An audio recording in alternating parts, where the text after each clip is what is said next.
Just another point, when we're talking about dealing with a global pandemic, the SII has actually invested a great deal of money in a facility where you can really move fast in expediting production.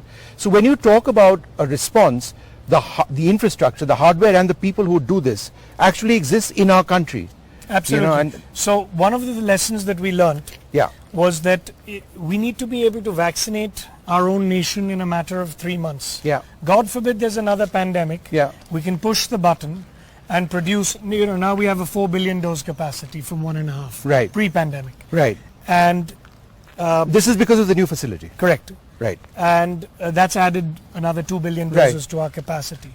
So now we could technically make whatever India needs within 3 months, and then immediately, export and support other nations as well. Now that is the level of our bandwidth, and don't forget, other manufacturers also have scaled up.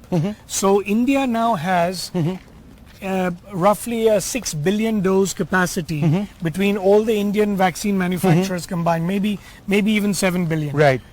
So, we are now far better prepared in terms of capacity also going forward.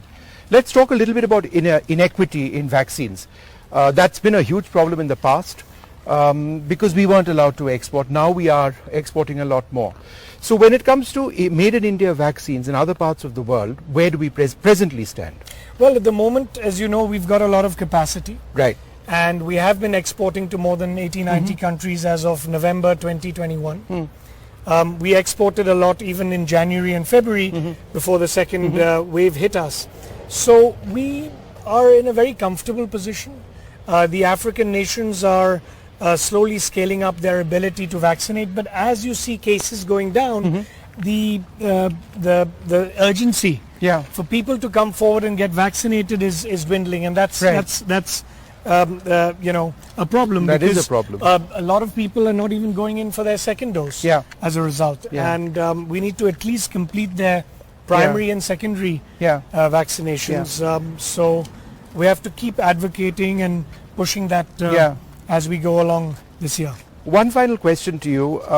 You would have seen the World Health Organization numbers on the number of COVID fatalities in India. We have our own numbers as well. But I think the key point over here that we keep forgetting is that either way the numbers are stupendous, and I think it's just a reminder of what we dealt with. It sometimes doesn't sink in. How did you deal with this entire thing, knowing that this is something that's going to be out of control? This is something which did get out of control. Did you sleep easy at any time in the last 2 years? Well, you've been following our journey quite closely, and given the uncertainty that existed, even in terms of being able to access raw materials and things that we would normally take for granted, it was permissions and licenses, raising the capital.